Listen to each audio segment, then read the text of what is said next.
Welcome to J Robotics full tutorial series.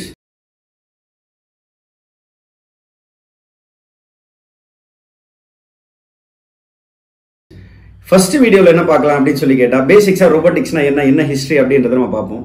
robotics na என்ன எதுக்காக அந்த ரோபோட்ன்ற பேர் வந்தது அப்படின்றத நம்ம தெரிஞ்சுக்கணும். முதல்ல robotics na என்னன்றது தெரிஞ்சுப்போம். உதாரணத்துக்கு உங்க வீட்ல ஒரு ரோபோட் இருக்கு.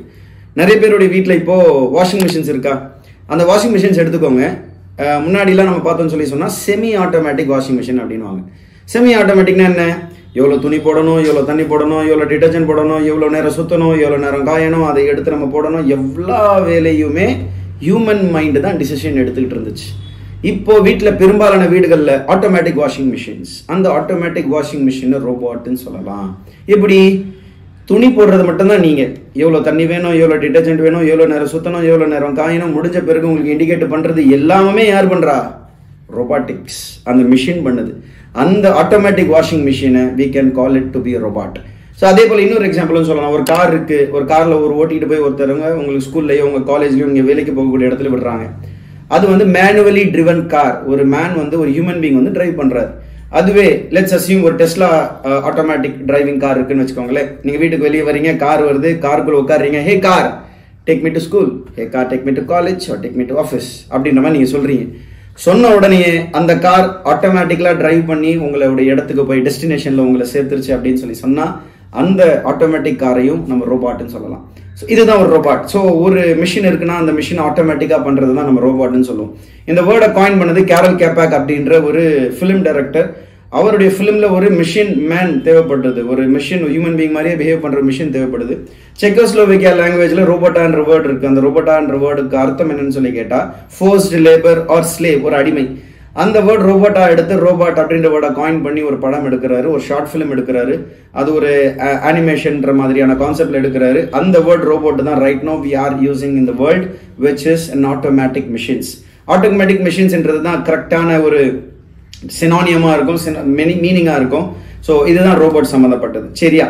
இப்போ ஒரு ஹிஸ்டரி நம்ம பார்த்தாச்சு. அதுக்குள்ள டைரக்டா ரோபோட்டுக்குள்ள போற முன்னாடி நிறைய விஷயங்கள் நம்ம தெரிஞ்சுக்க வேண்டியது இருக்கு. இந்த விஷயத்தை பொறுத்த வரைக்கும் என்ன நிறைய விஷயம் என்ன மாதிரிலாம் தெரிஞ்சுக்கணும் அப்படின்னு சொல்லி கேட்டா ரொம்ப ரொம்ப பேசிக், ரொம்ப ரொம்ப அடிப்படை. ஒரு எலக்ட்ரிக்கல் இன்ஜினியர் நம்ம எடுத்துக்கிட்டோம் அப்படின்னு சொல்லி சொன்னாலுமே நமக்கு பேசிக்கான ஒரு சில டேர்ம்ஸ் வந்து தேவைப்படும். ஒரு ரோபோட்டிக்ஸுக்குமே தேவைப்படும். ஒரு உயிர், நமக்கு ஒரு உயிர் இருக்கு இல்லையா, அந்த உயிரை வச்சு தான் நம்ம பேசணும், யோசிக்கிறோம், எல்லாமே பண்றோம்.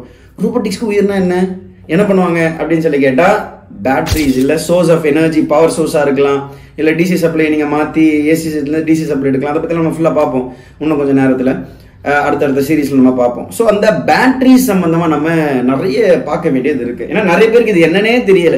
எவ்வளவு நேரம் பேட்டரி, என்ன பேட்டரி வாங்குறோம், எவ்வளவு நேரம் நிற்கும், இந்த மோட்டர் ஓட்டலாம், இந்த மோட்டர் ஓட்டினா ரொம்ப நேரம் நிற்குமா, என் காம்படிஷனுக்கு இது செட் ஆகுமா, என் ப்ராஜெக்ட் எக்ஸிபிட்டர் அதாவது இன்விஜிலேட்டர் வரும்பொழுது என் ப்ராஜெக்ட் எக்ஸிபிஷன் கரெக்டாக ஒர்க் ஆகுமா, எவ்வளவு நேரம் நிற்கும், எதுவுமே தெரியல சார் அப்படின்னு சொல்றதெல்லாம் நம்ம பார்க்குறோம்.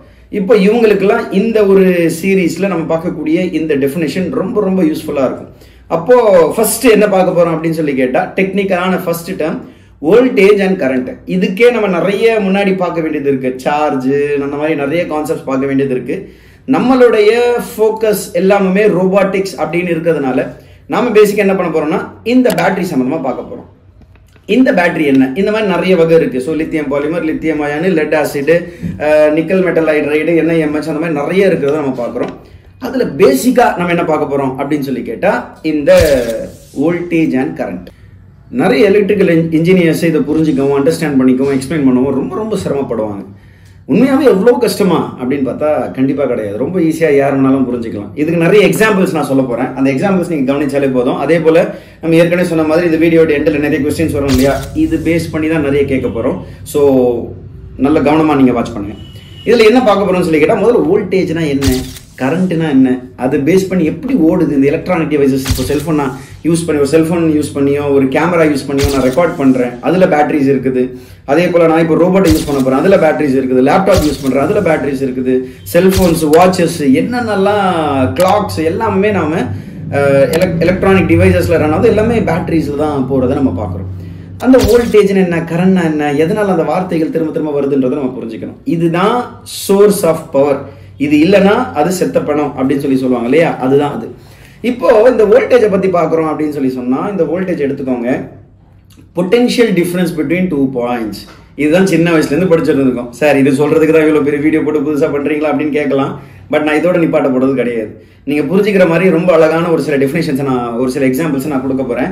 Just watch this. ஃபர்ஸ்ட் விஷயம் என்னன்னு சொல்லி கேட்டால், உதாரணத்துக்கு உங்கள் எல்லாருக்கும் சமைக்க தெரியும்னு வச்சுப்போம். உங்கள் ஃபேமிலிக்கு நீங்கள் தான் அன்னைக்கு நீங்கள் தான் சமைக்கிறதுக்கான பொறுப்பு. So you are responsible for cooking that particular day. இப்போ பெரும்பாலும் ஸ்விக்கியில் ஆர்டர் பண்ணிடுறோம். பட் ஸ்டில் அசியூம் பண்ணிக்கோங்களேன், ஃபேண்டசியில் நல்லா நடக்கலாம்ல. அப்போ என்ன பண்ணுறீங்கன்னா, நீங்கள் குக் பண்ணிகிட்டே இருக்கிறீங்க. ஒரு உதாரணத்துக்கு ஒரு 10 ரொட்டியோ இல்லை 10 சப்பாத்தியோ குக் பண்ணி முடிச்சிட்டீங்க. குக்கிங் பேனுடைய டெம்பரேச்சர் எவ்வளோ இருக்கும்?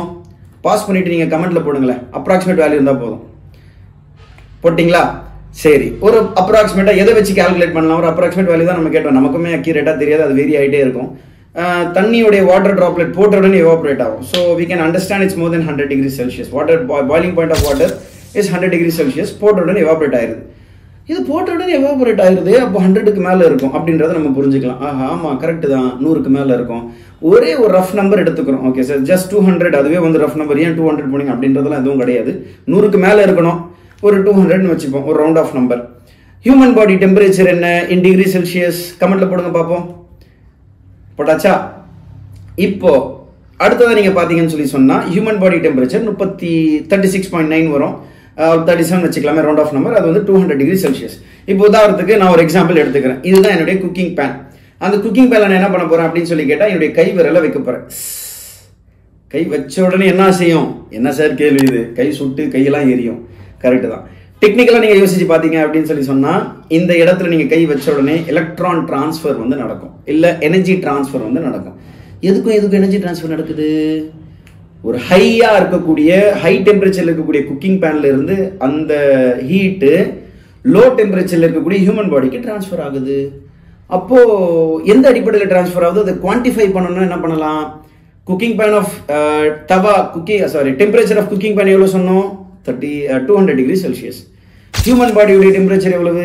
36.9 or 37 டிகிரி செல்சியஸ். இது 200, இது 37. நான் டச் பண்ண உடனே இந்த குக்கிங் பேனுக்கும் என்னுடைய விரலுக்கும் இருக்கக்கூடிய டிஃபரன்ஸ் என்ன? 163 அப்ராக்சிமேட்டா பார்க்கலாம்னு வைங்களேன். அந்த 163 டிஃபரன்ஸ் இருக்கிறதுனால தான் லாட் ஆஃப் எனர்ஜி டிரான்ஸ்ஃபர் நடந்தது. கை வச்சுடனே சுட்டுச்சா? அது என்ன காரணம்? நிறைய பொட்டன்ஷியல் டிஃபரன்ஸ் இருந்ததுனால ஏகப்பட்ட எனர்ஜி ஃப்ளோ நடந்துச்சு. இது பொட்டன்ஷியல் டிஃபரன்ஸ் இருந்ததுன்னா கரண்ட் ஃப்ளோ அதிகமாக பாஸ் ஆகுது அப்படின்றத நம்ம புரிஞ்சுக்கலாம். பொட்டன்ஷியல் டிஃபரன்ஸ்ன்றது வோல்டேஜ். வோல்டேஜை நீங்கள் ப்ரொவைட் பண்ணீங்கன்னா கரண்ட் துடிக்கும். எங்கடா போகிறது, எனக்கு வழி விடுங்கடா அப்படின்னு துடிக்கும். வாய்ப்பு கிடைச்ச உடனே பர்ஸ்ட் ஆகி போகிறத நம்ம பார்க்கலாம். இதுல இருந்து தான் நம்ம ஹை பவர் இதெல்லாம் எனர்ஜி ரிலீஸ் பண்ற விஷயத்தெல்லாம் நம்மளால பார்க்க முடியும். அடுத்த எக்ஸாம்பிள் பாருங்களேன். இப்போதான் நீங்க குக் பண்ணவே ஸ்டார்ட் பண்ணிருக்கீங்க. நம்ம எப்பவுமே பேசிக்கலா சொல்லிருக்கீங்க, சொன்ன உடனே செஞ்சிருவோமான்னு கேட்டா அது மட்டும் பண்ண மாட்டோம். பண்ணுவோமா, இன்னைக்கு என்னுடைய பொறுப்பா, ஏன்டா எனக்கு பொறுப்பு வந்துச்சு அப்படின்னு சொல்லி நம்ம யோசிப்போம் இல்லையா? அப்படி இருக்கும்போது நம்ம லேட்டா போறோம். இப்போதான் ஆன் பண்ணிருக்கோம், ஆனாயிரா அப்படின்னு சொல்லி ஆன் பண்றோம்.